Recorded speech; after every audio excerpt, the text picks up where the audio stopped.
No dia 16 de setembro de 1926, Lampião chegou a Itacuruba. Apesar das recomendações no sentido de que os cabras se comportassem direito, o cangaceiro Chá Preto prendeu um cidadão chamado Manuel Marino para que lhe desse 500 mil réis. Antônio de Ingrácia foi falar com Lampião. Capitão, me desculpe, mas Chá Preto tá dando um aperto num homem chamado Mané Marino, que é amigo do coronel Gregório da Pedra da Chica.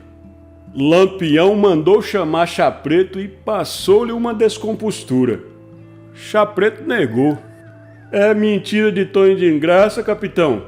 Como é que o senhor vai dar ouvido a um sujeito que só tem 2 dias que tá com nós? Cala essa boca, Chá Preto, rosnou o capitão. Tô de olho em você desde Orocó. Me disseram que lá você comprou umas roupas e não pagou. Isso é papel de homem? No fim do dia, pacificamente, o bando foi fazer pouso na Fazenda Cascavel, também conhecida como Fazenda Fortaleza, de Aníbal Cantarelli, entre Itacuruba e Floresta. Lampião mandou chamar um sanfoneiro e fez uma festa. Os cangaceiros passaram a noite dançando, cantando e bebendo.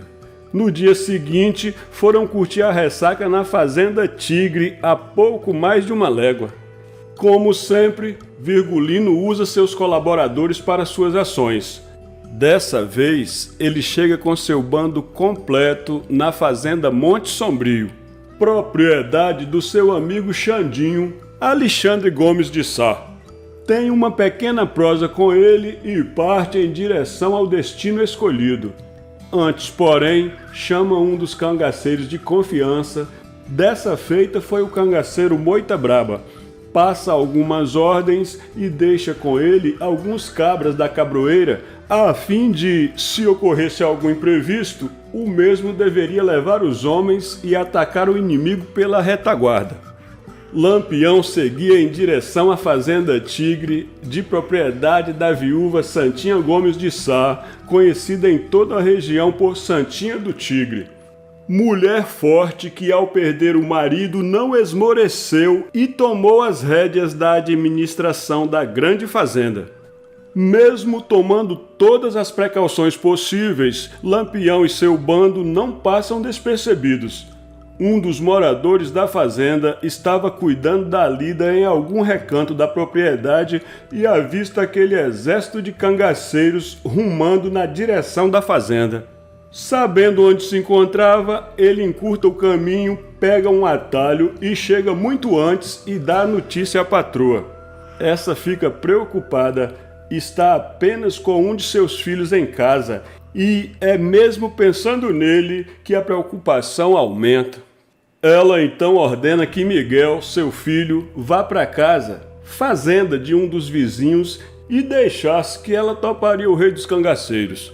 Pois bem, em vez de seguir as ordens da mãe, ele faz que vai, dá uma volta e escolhe um local alto e com mato, esconde-se e fica a observar o que aconteceria.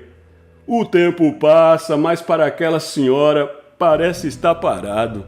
Muitos pensamentos vinham e iam e vinham, tornando angustiante aquela situação. Por fim, já quando o sol inclemente não deixa que as plantas e objetos façam sombra, surge no terreiro da casa um bando de terríveis cangaceiros. A nata dos mais falados cangaceiros estavam diante dela, tais como Esperança, Sabino Gomes, Corisco, Sabiá, Jararaca, Luiz Pedro, Chá Preto, Pai Velho e mais uma ruma deles. Além, é claro, do mais temido, Virgulino Ferreira, o Lampião. Um cavaleiro cutuca as esporas na barriga da montaria, se adianta dos outros e se apresenta. Era Lampião. Após se apresentar, o cangaceiro diz: Dona Santinha, quero uma coisa da senhora. Diga, pois não. O que é que o senhor quer? Respondeu perguntando a viúva. Eu quero um arrancho aqui. Quero descansar meu pessoal, botar abaixo aqui. Demorar. Fazer almoço e passar o resto do dia. Esclarece o chefe cangaceiro. Tudo bem, não tem problema nenhum. A casa tá às ordens. Passe o tempo que o senhor quiser. O cercado tá aí. Bote os cavalos na roça, tem legumes nos vasos para fazer almoço. Tudo bem, mas eu quero garantia para minha casa e para o meu povo. Diz corajosamente a dona da fazenda. Não se preocupe, dona Santinha, que aqui não se bole com ninguém. Tá garantido. Aqui ninguém mexe com a senhora. Pode ficar despreocupada. Termina por dizer o rei vesgo. A situação nos faz dizer e fazer determinadas coisas que nós mesmos, depois que passa o momento, não acreditamos. Foi o que passou pela mente daquela senhora. Em seguida, ela passa a dar ordens para as mulheres da casa cuidarem em aprontar comida para todo o bando. Satisfeito com aquela receptividade, Lampião e seu Estado-Maior, na ocasião, Antônio seu irmão, Sabino Gomes, Luiz Pedro e outros, ficam arranchados na própria sede. Os demais vão se acomodando aonde acham melhor. Era o dia 17 de setembro de 1926. Por coincidência ou ironia do destino, uma volante sob o comando do cabo Domingos Cururu, Domingos de Souza, estava dando uma batida próximo àquela região por ordens do capitão Antônio Muniz de Farias, e a mesma encontrava-se nas terras da Fazenda Laje, propriedade de um dos filhos de Dona Santinha, conhecido por Ioiô do Tigre, o Sérgio Correia, não distando mais de 1,5 km da sede onde se encontravam os cangaceiros. A volante era formada pelo comandante, 2 anspeçadas e 30 soldados. Lampião parece se sentir em casa. Tranquilo, abre um dos bornais, retira alguns papéis, senta-se numa cadeira da mesa e começa a rabiscar alguma coisa nos ditos papéis. Tudo isso é meticulosamente observado pela dona da fazenda. Com certeza o que escrevia o chefe cangaceiro seria cartas ou bilhetes de extorsões endereçadas aos homens que tinham dinheiro na região. Os integrantes da volante ouviram alguns tiros vindo daquele local. O cabo mandou 2 soldados em trajes de romeiros verificar o que estava acontecendo. Perto das casas da fazenda, os soldados escutaram muitas gargalhadas para os lados de umas quixabeiras. Haviam bornais pendurados no alpendre da casa e umas cobertas estendidas na cerca do curral. Os soldados voltaram para informar que ou era uma força ou era cangaceiros. O cabo juntou a tropa e tomou chegada da fazenda cautelosamente. O cangaceiro Chumbinho, que estava de vigia trepado num tamarineiro, notara a manobra dos soldados e avisara a Lampião. Quando a volante chegou, foi recebida com gritos e zombarias. Lá vem os macaquinhos! Vamos pegar eles para criar! A partir desse momento, tendo perdido o fator surpresa, pois não estavam totalmente posicionados, os soldados procuram responder os tiros que viam de várias direções onde se encontravam os cabras de Lampião. Lampião, dentro da casa, escolhe uma janela e começa a mandar bala dali. O interessante é que, não dando tempo de cercar totalmente a casa-sede, a coluna do cabo Domingos Cururu fica exclusivamente diante da frente. Com isso, a parte de trás fica totalmente sem ter ataque. No entanto, alguns cangaceiros que lá estavam metem bala para o alto com a nítida intenção de afugentarem a tropa. O tempo se fecha e o tiroteio se acirra a cada minuto. Dona Santinha e as outras mulheres procuram a todo custo um local para se protegerem. Notando a agonia delas, Lampião grita, vendo que elas adentravam em um dos quartos da casa. Dona Santinha, fique aí e não se preocupe que aqui ninguém bola com a senhora.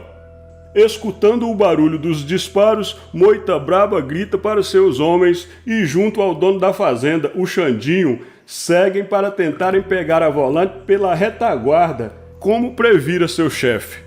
Um dos soldados, no meio do tiroteio, nota que um dos cangaceiros, posicionado numa das janelas da casa, não muda de posição. Atira e depois se abaixa, tornando a atirar e repetindo aquele movimento. Espera um instante, faz ponto e mete fogo. Nota quando o cabra tomba e desaparece. Era Lampião, que com toda sua valentia e coragem, tranquilamente não muda de lugar e, atirando feito um alucinado, dá de vez em quando ordens aos seus cabras, incentivando-os à briga, só saindo da linha de tiro na janela quando se faz necessário recarregar seu fuzil. De repente, ao recarregar sua arma, ergue-se e sente uma dor horrível na altura do peito, do lado direito do tórax. A força do projétil é imensa e o atira no chão da casa. A bala vindo do fuzil do soldado acerta o batente da janela, perde um pouco sua velocidade, desvia e atinge o rei dos cangaceiros. Lampião está estendido no chão da casa-sede da Fazenda Tigre e seu irmão corre para tentar socorrê-lo. O ferimento parece ser grave e Virgulino começa a perder bastante sangue. Nesse momento, aqueles que estavam dentro da casa se apavoram um pouco, pensando que seu chefe estava morrendo. O rei Vesgo, devido à grande perda de sangue, começa a ficar pálido e perde os sentidos, deixando mais apavorados ainda seu estado maior. Se por acaso Lampião morresse ali, Antônio sabia que tudo acabaria. Sem o comando, a astúcia e a genialidade de Virgulino, além do seu conhecimento com os poderosos chefes políticos e coronéis do sertão, seria o começo do fim. Os homens apressam-se a pegarem bastantes panos e envolvem o corpo do chefe para que, além de aquecê-lo, não permitisse que o sangue caísse no piso da casa, deixando a prova de que alguém teria sido alvejado dentro dela. Moita Braba chega já atirando e o amigo de Lampião, Xandinho, mostra-se um combatente arrojado, conseguindo chegar à casa e entrar nela. Vai direto para onde encontra-se seu amigo desmaiado e se agacha junto dele. Lampião vai recobrando os sentidos e, já com seu cérebro em pleno funcionamento, pede ao amigo para retirá-lo daquela arapuca, principalmente por ele conhecer bem a região. Em seguida, diz a seu irmão Antônio Ferreira para tomar as rédeas do grupo, saltar para fora da casa e apertar-se o tiroteio até colocar a tropa em fuga para que ele pudesse ser levado dali. O cangaceiro Chá Preto também foi baleado num dos pés, mas sem muita gravidade. Desse momento em diante, a cangaceirama parece ter ingerido alguma droga, pois ficaram como que alucinados e o fogo aumentou consideravelmente. Xandinho salta para fora da casa e se mostra um dos mais valentes homens que esse sertão já pisou. Parecia que ele iria topar sozinho toda a tropa atacante. Por fim, sentindo o desesperado ataque dos homens de Lampião, os militares resolvem recuar. Lascam os pés no meio da mata e somem na caatinga. Muitos soldados não chegaram a dar um tiro sequer. Lampião chama a dona da fazenda e lhe faz um pedido, que ela não comentasse com ninguém o ferimento que sofrera, pois se assim procedesse, ele voltaria e mataria todos que pudesse. Xandinho chega perto do amigo e pergunta para onde ele quer ser levado. Lampião diz querer ir para a fazenda Caraíbas, onde pretendia restabelecer-se. Formando duas filas com os animais, os homens de Lampião o colocaram no meio. Assim, ele estaria protegido se algum ataque ocorresse e ninguém o veria naquelas condições.